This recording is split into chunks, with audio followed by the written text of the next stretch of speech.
સત્યમ વદ પ્રિયમ વદ મિતમ વદ સ્વાધ્યાય મહાપરિવર.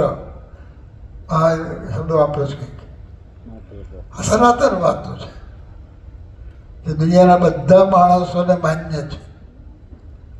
તો આવી વાતો આપણે જો શીખવતા જઈએ ત્યારે આપણા બાળકોને, પછી શિક્ષક હોય તો પોતાના વિદ્યાર્થીઓને, કે વિદ્યાર્થીઓ એ શિક્ષકોને ઊભા કર્યા હતા હમણાં, તો તમારે ભણાવતા પહેલાં આવી 2 મિનિટ થોડી વાત કરવાની, થોડીક પ્રેરણાદાયક વાત. હું તમને એક વાત કરું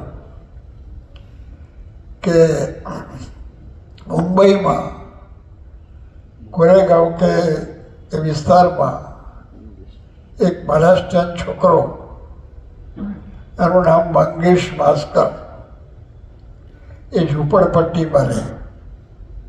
ત્યાં લાઇટ નથી, ત્યાં પાણીનો નળ નથી, ત્યાં પાણીનો સંડાસ નથી, ત્યાં નાહવા માટેની એક ચોકડી છે. આ પરિસ્થિતિમાં ભણી શકાય ખરું, પણ એ છોકરો મંગેશ ભાસ્કર બગીચામાં જઈને વાંચે. પણ ત્યાં લાઇટ અમુક ટાઈમ પછી બંધ થાય અને બગીચો બંધ થાય, અથવા વરસાદ પડતો હોય તો બાજુમાં હાઈ રાઇઝ બિલ્ડિંગ હોય તો ત્યાં આગળ જાય, અને ત્યાં પેલું સ્વિચ બોર્ડ હોય તો વોચમેનને કંઈ રજા લઈ અને ત્યાં બેસીને વાંચે. SSCમાં 97% માર્ક લાવ્યો. મહારાષ્ટ્ર બોર્ડનો 40 વર્ષનો રેકોર્ડ તોડી દે. મહારાષ્ટ્ર ગવર્મેન્ટે અને ₹1 લાખ ફ્લેટ ભેટાવ્યો. હવે ધીરે ધીરે પછી આગળ વધ્યો, અને આ વાતો ઘણી વાર કરું તો મારી પર સમાચાર આવ્યા કે ડલાસમાં છે. આપણા કાર્યકર્તા પાસે વાત પહોંચી છે, એને ભેગા થઈ ગયા. એટલે મારે ફોન ઉપર ડલાસ પર વાત થઈ, અમેરિકામાં, ટેક્સાસ સ્ટેટમાં.